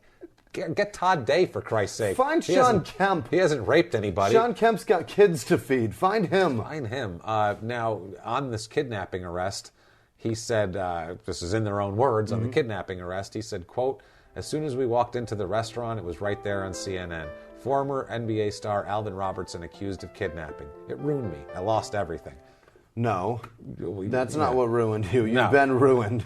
already, but that ruined your reputation publicly. Yeah, that's what happened. Everyone else was like ex-girlfriend rape, but I feel like people were giving him the benefit of the doubt. It's a hookery, but okay, ex-girlfriend, maybe he's a little crazy. He's a tough player. That's how they are. People find any excuse to stick up for these fucking idiots. Silver-haired, middle-aged white men abound with these fucking people, and he's a guy, a star and a good player in the NBA that the silver-haired, middle-aged white men are coming out of the woodwork everywhere. For this goddamn guy. Out of the woodwork. Teams are signing him. Right. After he's just got arrested for biting people in the face. They're like, we could use him. We could use that biting. It's a quality you don't get enough of out on the perimeter. It's a real go-getter. Yeah. What I need you to do is really D up on him. Right. Really get down low. I want you so close you can nibble on him. You know what? If he starts to go by it, don't even go for the ball. Bite him right in the face. I don't think he's going to keep dribbling. I think it'll be fine. So 2010, this whole period after this, he's in and out of jail on bond violations. They keep letting him out. That's the thing. This is where I'm like, what the fuck are you letting them out for? This is a breakdown of the system. The system's going to come around here in a minute because this is not what it seems. It tightens itself up. Yeah, a little bit. Now, there is the Club Cheetah strip club in Corpus Christi, Texas, sues this girl and her parents at this point, claiming the club was, quote, flim-flammed by the girl. Flim-flammed was in the court documents. Haven't heard that fucking term since 1963. Flim-flammed. Yeah, they throw that in 2010. It's a strip club, too. Picture some strip club owner going, they flim-flammed us. He's sitting there with his shirt open to the sternum going, they flim-flammed us. Playing with his medallion. Chest hair out. Yeah, disgusting. A fucking Corpus Christi strip club owner. He's got an Italian horn woven into his chest. And he's not even Italian. No, he's not even like Dalfo in the Spencer case. Right. No. I picture Dalfo from the Spencer case, Michael Dalfo, except a Texas strip club owner. Anyway, the strip club questions the events leading up to her coming in there. They're saying that we don't believe how everything happened. Anyway, said that Campbell gave her a fake ID, like I said. It's fucked up to put that girl through that shit. It is. Now, 2011, Tyrell Johnson. In case you thought that strip clubs were respecting people. You were being nice to people, and it was a nice job. She met good people. Right. She made connections for the future, Jimmy. Now, 2011, Tyrell Johnson, his son, who doesn't use his name, is arrested for a DWI in Minnesota. He's got to drive under the influence, so that's like father, like son. I mean, yeah, if I'm looking at the TV and seeing my father, the guy that shot into some woman and made me, granted, it's not the guy that he calls his dad, but if I'm seeing that man on TV arrested for pimping out a 14-year-old girl, I'm going to be fucking wanting to have a drink. I think so. I want a drink. He drinks. I don't know that I'm going to jump in a car, but... Now, September 21st, he must have been drinking this night, too. We have more Tyrell action here. Jesus, Tyrell. 2013, Tyrell Johnson is arrested in Miami for urinating in public and resisting arrest. Wow. He was peeing against a wall, and the cops came, and they said, put your hands against the wall. He's like, get off me, man, my dick's out. Exactly. Told him to go fuck themselves, and next thing you know, he's being charged. So we can look for more from him in the future. Yeah, it's coming. But there's still more to this, by far. Now, June 12th, 2014, he is arrested for a host of shit here. Yeah, this is back to Alvin now. Okay. Yeah, we're back to the big guy here. He's arrested for a host of shit. This is where he keeps getting violations. He ends up with over a dozen violations of his parole and bond. He ends up testing positive for methamphetamine. He also this particular the June case is when he said that he needed to go to Arkansas for his daughter's graduation or something like that, one of his kids' graduations. I don't know, Arkansas or one of these southern states. And he said he went there, but he's wearing a GPS monitoring bracelet, and they found that the whole week the 3 days he said he was there, he was just in various San Antonio apartment complexes hanging out. Finding meth. See, that's what happens. Here's a better way of me explaining my hatred for coke. Because coke is an expensive drug. That's what they call it, the rich man's drug. Yeah. So when you've got money and you're partying with coke, that's fine, all well and good, whatever. If it speaks to you and you like doing it, that's fine. But eventually, you do not have the rich man ability to buy that shit anymore, and you step it down to crack. And then you step it down to fucking meth. Now we're in meth land. And that's when all the shit unveils itself. And that's why I hate it.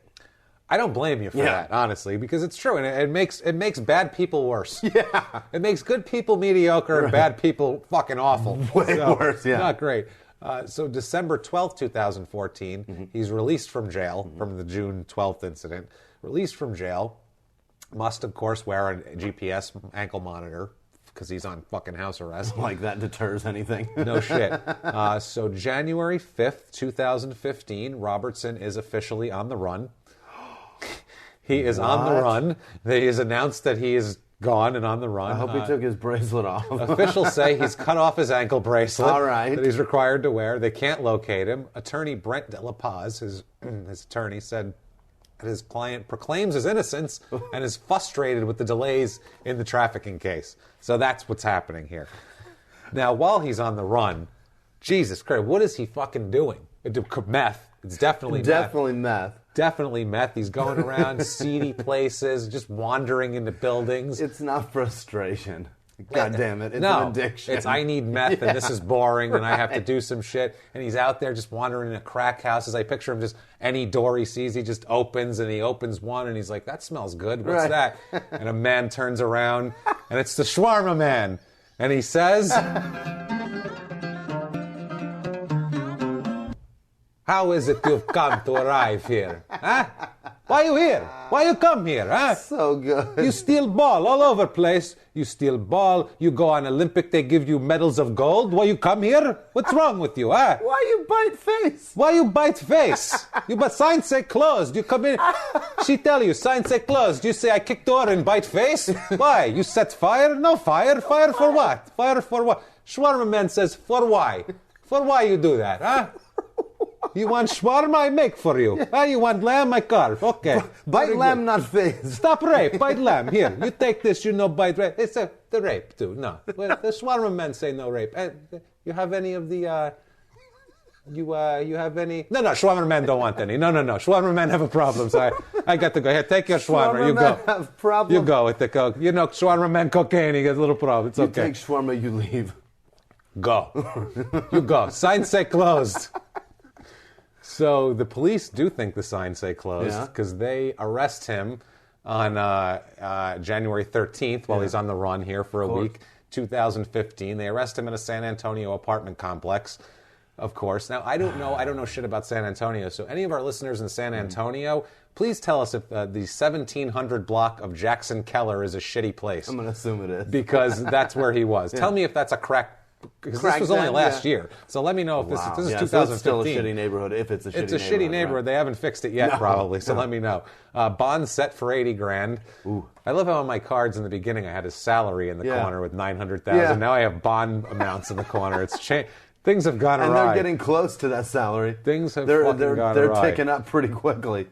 Now, on this whole thing here, okay, how this happened in his claim is that, and this actually happened, part of it, but the rest of it's bullshit. Now, New Year's Eve of that year, a fire destroyed his apartment. I hope he didn't set it, but whatever. Honestly, who the fuck knows at this point?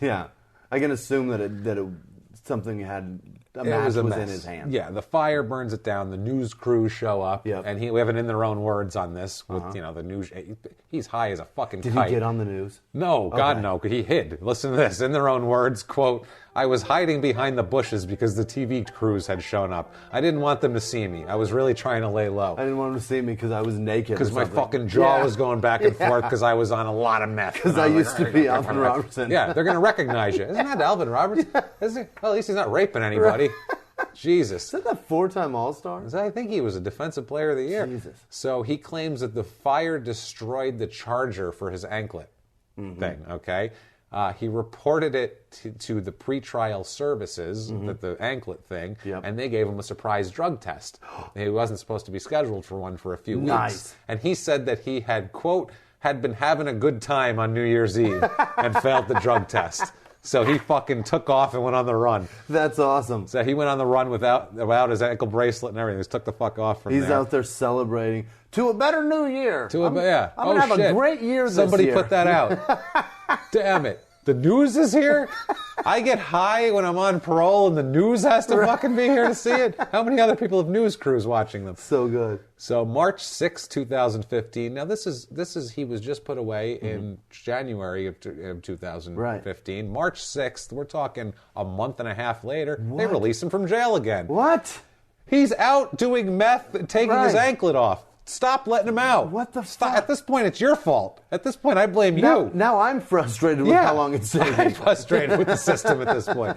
This is what I mean. We've done so much in so many of these cases, and I'm like, it gets to the point after a while where I'm fucking frustrated. I'm frustrated by the courts. There's a 14-year-old victim, for fuck's sake. I'm frustrated by sports. Yeah. I can't fucking like sports the same anymore. Literally. I saw a guy on Facebook.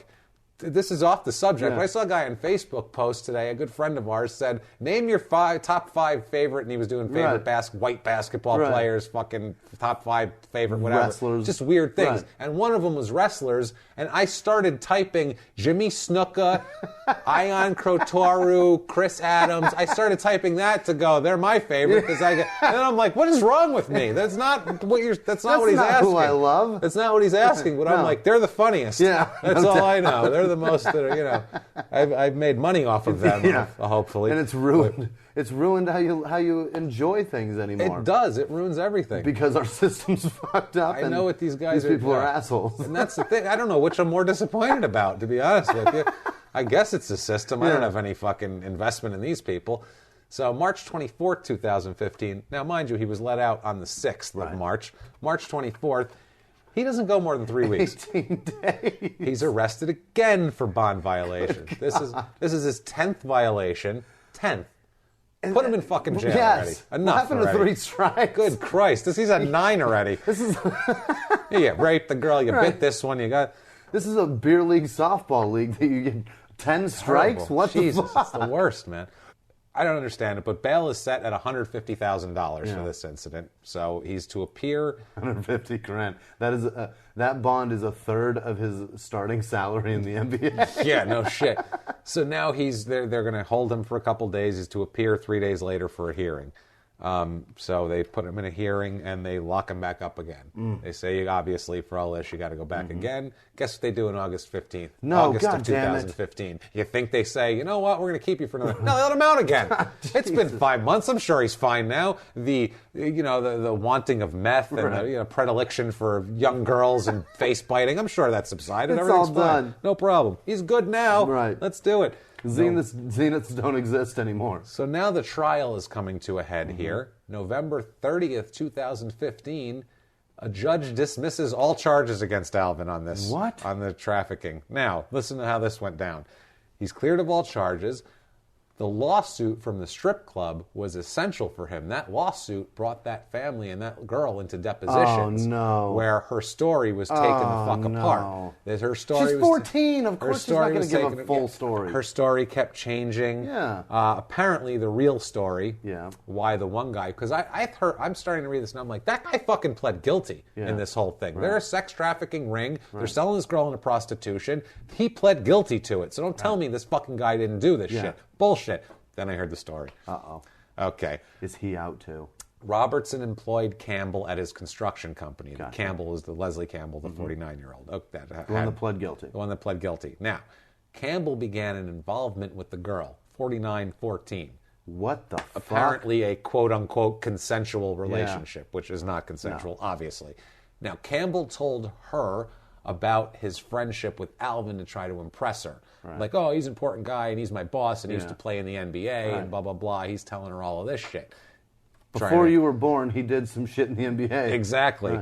Right. Now, that's how this happened. Now, as the attorney put it here, Brent De La Paz says, quote, there was no ring, there were no girls. This was one girl who made up the whole story. Oh, God. Turns out, this is the story, and this is what ends up kind of being taken, and her story falls apart and unravels. Damn it. He says, quote, they come over to my house so my girlfriend could do this girl's hair. I just saw her and said, what's up? That's it. That's the only time I ever met her. It's been a nightmare. I'm glad it's over. God damn it. If that's true, That's really shitty that they drug him through all the mud for that. If that. that's true, she tried to make up, like, she was, like, in trouble with her parents because she's fucking a 49-year-old and ran away from home, so she tried to make up an elaborate story about going to a strip club and getting kidnapped, and this one's hiding her, and they're making her have sex with all these guys around town, and with a guy who was biting prostitutes and kicking them naked out of the room, but and beating his wife, Johns arrested and too. vandalizing, and, well, Leslie Campbell was making her do that, but it had nothing to do with Alvin Robertson. He wasn't involved, and neither was the girlfriend. It was all this Leslie Campbell guy. Gotcha. And she made all that up, and so now all these people, and her and Alvin's been through all this shit, and she's been through all this shit. God knows this poor girl's been through hell, even though she made it up. It's still fucking horrible. His meth habit went through the roof, too, because of it. I feel bad for all these people, Jimmy. I feel bad for all these people, but God damn it, not nearly. Oh, God, it's so common. As bad as I feel for Alvin Robertson, wastewater collection superintendent in the city of Chandler, Arizona. Right down the street. How you doing, Alvin? Yeah. Good job, buddy. Treat my shit. Treat my shit, pal. Alvin Robertson, financial technician in the U.S. Army. He is a Dallas-Fort Worth area guy. I know, he's a Texas guy, too. Alvin Robertson, building services section chief in the greater Dallas area. Alvin Robertson, activities director and admission team at a care plan members at Civic Health and Rehab in the greater Memphis area. All right. So he's taking care of people. Addicts. Alvin Robertson, a car salesman at Champion Ford in Houston, Texas. Half of these fucking Alvin Robertsons were car salesmen all over the country. I don't know what it is. If you name your kid Alvin Robertson, he will fucking sell cars or beat like people. Junior. Junior Junior fucks up and Alvin Robertson sell cars. Finally, Dr. Alvin Robertson, an internist in Traverse City, Michigan. Poor bastard. Unreal. Those fun. poor fucking people. Now, he's got another son, mind you. Okay. He's got another son named Elgin Cook. You might not know who Elgin Cook is, but Elgin Cook played for the University of Oregon as a basketball player and was signed by a couple teams in the NBA and is currently playing in the developmental league for the Golden State Warriors organization. Oh, wow. Yeah, he kicked around a little bit. He may play with Steph Curry eventually. Absolutely. If he fucking ticks it up a bit. Maybe. Now, there's an article from June 17th of this year, 2016, about how his son Elgin had a good workout with the Utah Jazz, and they might pick him up, and blah, blah, blah. And Cook told the reporter that Alvin Robertson gave him a bit of advice. Oh, boy. And told him, quote, just enjoy it. Every time I take the floor, play as hard as I can. Don't take a possession off. Make the best of every time I step out on the court. That's what he said. Except for don't get arrested on possession either. That's true, too. And I have another crime and sports rule for you folks out there. There's another crime and sports rule. If you have multiple sons and none of them take your last name, you're a shitty father. Yeah. If you have two fucking sons and neither of them want anyone to know you're connected to them legally and name-wise, you are a shit father. Take your ass to some therapy and figure it out. Shit father. So a former employee of his right now, his current situation, a former employee of his, his friends are trying to help him now, because now all of a sudden, now people feel bad for him. You're right. Because now he's like... Yeah, because now he's acquitted on that. But I don't care. Yeah, he didn't... He's still a piece of shit. He didn't sex traffic, Right. but did they forget in the middle of all of that, in the time when he got arrested to the time he was cleared, he got arrested 10 fucking times in that period. For fucking going crazy, for smoking meth. He's doing meth and running around and cutting his ankle brace. I don't care if he's innocent or not. He's a fucking menace to society. I wish he would have been goddamn guilty. I don't care if he fucking raped this girl or not or anything. We go I don't from care. being excited about an acquittal last week to like, fuck. Jesus, this fucking Pin him on guy. something. And I get that Brian Spencer was a cokehead too and all of that, but he wasn't fucking biting people's faces and shit. He was just a wackadoo. This guy's like an aggressive drug addict. Even if he did the crime that he was charged with, he was defending a crack-headed hooker's honor. That's the other thing too. It was kind of it was kind of like you're in the game, you're a scumbag. I'm in the game, I'm a scumbag. It's like when Omar on The Wire shoots somebody and takes a crack or heroin. It's like you're in the game, man. You're out on the corner. You're going to get a kneecap full of shotgun pellet. You get too deep, Kneecap full of buckshot. So that's what happens. I'm telling you, but now, so either way, he's still a crackhead and he's still a violent lunatic without a driver's license. Yeah. But friends want to help him. With a reckless jaw that loves nibbling. No shit. A former employee. Well, maybe it's just that coke is going and he has to bite something. So A former employee has his own construction company at this point and plans to subcontract a bunch to Alvin to get him back on his feet and get him back into the construction game. Get him coke money. As far as get him some coke when he's like, I could use it. Not maybe get his license back. Yeah. Take care of that shit, Alvin. Get your fucking license first squared things up. first. Go down to the DMV like we talked about. Make it legal to be behind the wheel, first of all. DMV's boring. It's not going to be fun down there. There's no meth. Rarely a prostitute to kick. But you're going to get a driver's license, maybe keep you from being arrested again. Right. So now, not in halloffame.com is a website that has a thing for the 100 guys that should be in the Hall of Fame. Alvin is number 54 and on the list of players that should be in the Hall of Fame. Because his stats aren't bad. Yeah. But actually, Nate Thurman should be in ahead of him. I looked up his numbers. Nate Thurman, the 74 triple-double guy who played for the Bulls. Right. He should be in the Hall. He's not in the Hall. Is he on that list? Vote for. I didn't look for him on the list, but vote for Nate Thurman, guys. If you're out there, members of the media, whoever Anybody the fuck that's votes got to vote, fucking pencil him in. Now, that is Alvin Robertson and all of his glory and all of his he's mess out there. And all of his disaster. And he's out there right now. He's looking for construction work. Yeah. So you're hanging out in San you need a Antonio. subcontractor. Yeah, San Antonio, that's your guy. Yeah, if you see him coming in the door, well, I was going to say close the door, but he'll just kick it off the hinges anyway. It won't matter. Hide your TV. He'll do your drywall. He'll definitely do your drywall, and he'll even break it up into lines and snort it probably. Like it looks close enough. I don't care. I don't care. That's awesome. So, yeah, we have some shout-outs we're going to do. Before the shout-outs, once again, guys, we just really want to thank you guys for the iTunes reviews and that sort of thing. That is enormous to us. Like, I can't express to you what that means. If you want to help the show out, there's a couple ways you can do it. You can give us an iTunes review. That's free. 5 stars. Tell us you love us. Following instructions. You guys are assholes. We don't really care. Just give us 5 stars. It works. Second of all, too, you can donate to us on Patreon. Patreon.com/crime and sports. That helps us out so much. We don't make a lot of money off these sponsors. We don't make a lot of money off this at all. And we're trying to make the show better and do more. And we're trying to do it. We've made a decision. If you listened last week to my insane rantings, we're trying to do this without a network. We're trying to do it on our own. And make something of this and not depend on some fuckheads at a network to decide they want to fucking push us to iTunes. Right. So you know how we can do it? We need you guys to push to each other and to get your friends and to spread the word because, guys, I'm telling you, the crime and sports movement, we don't have a network. We're not journalists. We don't have any connection to shit. We're 2 comics who I fucking kill myself trying to find. I'm ass deep in rape constantly, guys. Finding fun articles about these assholes that have awesome advertisements from 1994. It's amazing, and things like the Elgin Cook thing, things like that, or Tyrell Johnson. Right. Okay, I see he's got a son. Now I got to look up his son. Okay, there's Why his son. does he have a different last name? His son's got a different last name. Who did he play for? Now I got to look up his stats. So I'm looking up his stats. He played from this year to this year. Oh, he got arrested. I got to read this article, go through that. What else do you do after that? So I'm not an hour in the rabbit hole to say his son got arrested and played for the Vikings. Move on That's to the next an hour subject. and a half. Right. And that took 15 seconds of the podcast, and the rest of it, as you can imagine, extrapolate that time over the course of this thing, and that's how much time we're spending and on we're at like an hour 42 right now. And we're looking at... That's how much time was put into this. So thank you guys for listening. Yeah, we appreciate it, I say at the end of every honestly. comedy show that I've ever performed at, thanks for supporting what we're doing. And that's exactly what we're telling you right now. Thank you for supporting this, but if you have the opportunity, make them fucking do an iTunes review.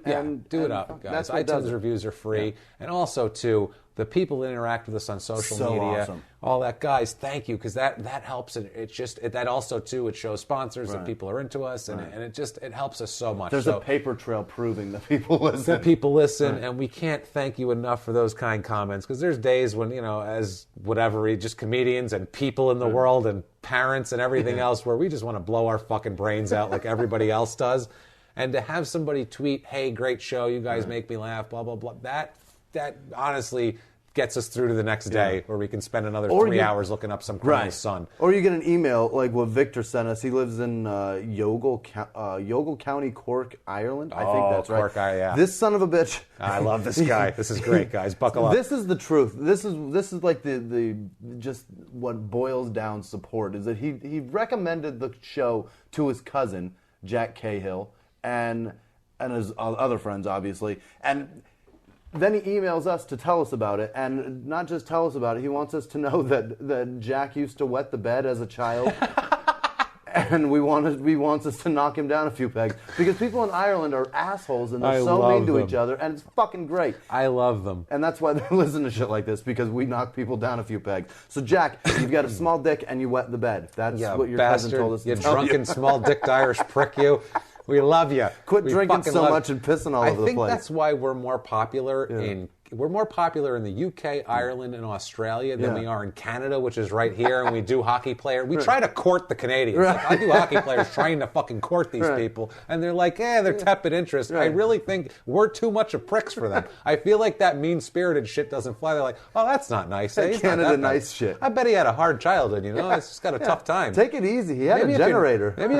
Come on. Maybe if you're nice to him, he can clean it up a little bit. His dad had a makeshift Zamboni in a dirt field. The negative attitude ain't going to help him none. That's how I feel like, that's how I feel like they are up there. Whereas Ning, they're like, that's fucking cunt. That great. Fuck that guy. What an asshole. I'll bet he pisses his bed. Plus, we don't have libel laws, so they're like, they can say anything they want about people and not get sued. And then on iTunes, Nicole 404, Levy Hoare, KP in Chicago, and then SRB Local. Yeah, Those thanks, people, guys. Thank you for the iTunes reviews. You guys seriously, are awesome. That 30 seconds means so much to us, guys. Twitter's where it seems to be most people talk. Yeah. It's fucking amazing. Tamara, tell my pimp I quit. That's her fucking... I love her. She's great. And we forgot to shout her out last week, and we're sorry. We notice you every week. Right. You rock.